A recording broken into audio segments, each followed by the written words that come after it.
अनचाही शादी में प्यार 39। ईशा के गाल पर राघव का हाथ था।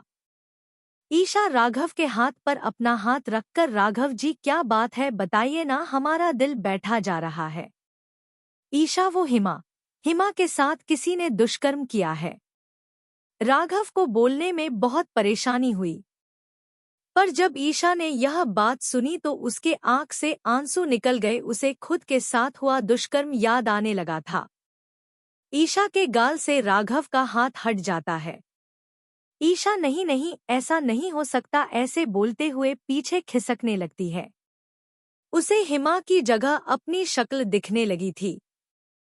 ईशा संभालो खुद को, ऐसे पागल मत बनो ईशा। ईशा को राघव सोफे पर बैठाता है और पानी पिलाता है, खुद भी उसके पास बैठकर उसके हाथ पर अपना हाथ रखकर।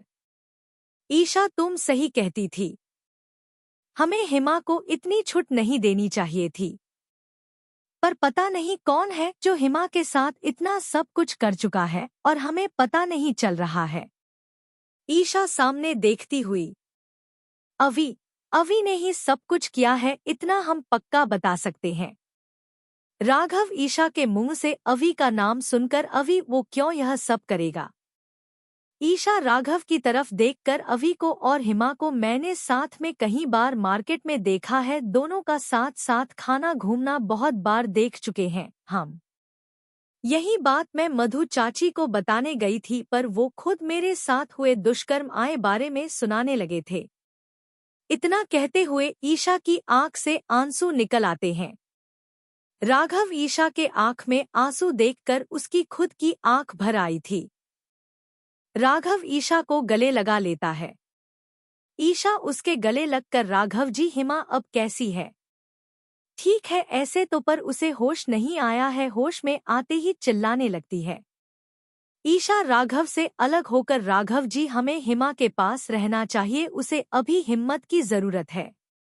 हमारे समय मेरे साथ हुए यह हादसे के समय कोई हिम्मत देने वाला नहीं था, पर हिमा के लिए तो हम सब है ना।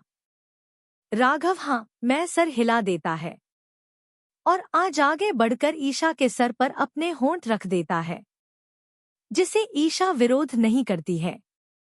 उसकी आंख बंद हो जाती है राघव के छुहन से। ईशा मैं तैयार होकर आता हूँ, फिर वापस अस्पताल चलते हैं हिमा के पास, तुम जब तक थोड़ा आराम कर लो। ईशा हाँ, मैं सर हिला देती है और खुद पूजा घर में चली जाती है। पूजा घर में कल शाम को पूजा नौकरों ने ही की थी, इसलिए ईशा पूजा घर को साफ करके फिर आरती करती है।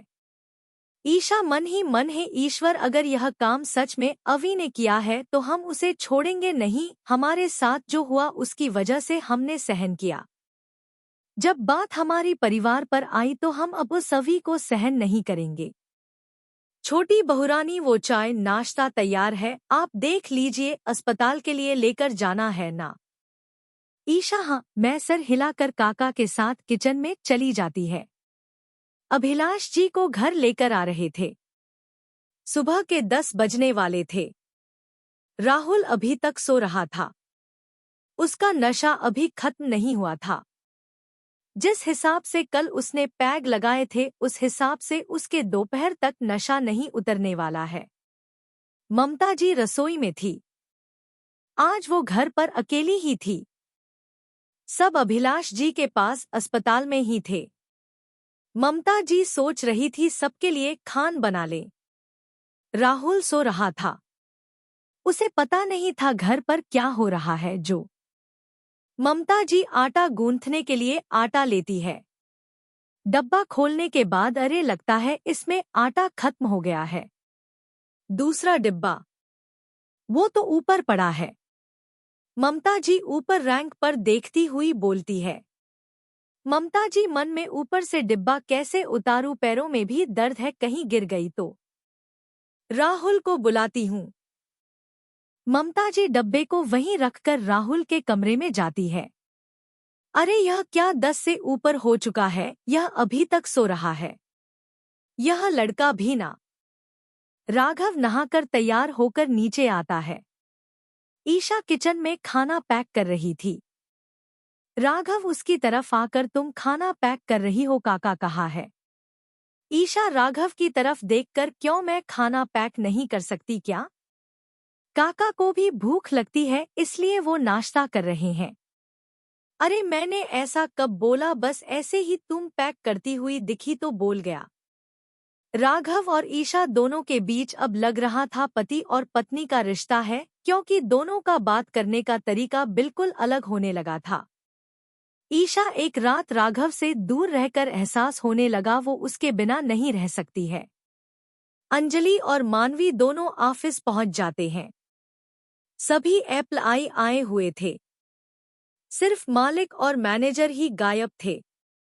मतलब राघव और राहुल दोनों ही आज ऑफिस नहीं आए थे, इसकी खबर किसी को नहीं थी। ईशा के पीछे ही राघव खड़ा था, हाथ में पानी की बोतल लिए पानी पी रहा था। ईशा हाथ धोने के लिए पीछे मुड़कर जाने लगती है। इतने में उसका पैर फिसल जाता है। ईशा की आंख बंद हो जाती है, पर उसे लगता है वो गिरी नहीं है, वो किसी के बाहों में है। ईशा आंख खोलकर देखती है, उसे राघव का चेहरा दिखाई देता है, जो आज बहुत करीब था। आंख तक आते राघव का बाल चेहरा थोड़ा सांवला था, पर उसके चेहरे की मुस्कान, उसका सांवला रंग बहुत खूबसूरत था। अगले भाग में कैसा लगा आज का भाग जरूर बताएं। धन्यवाद।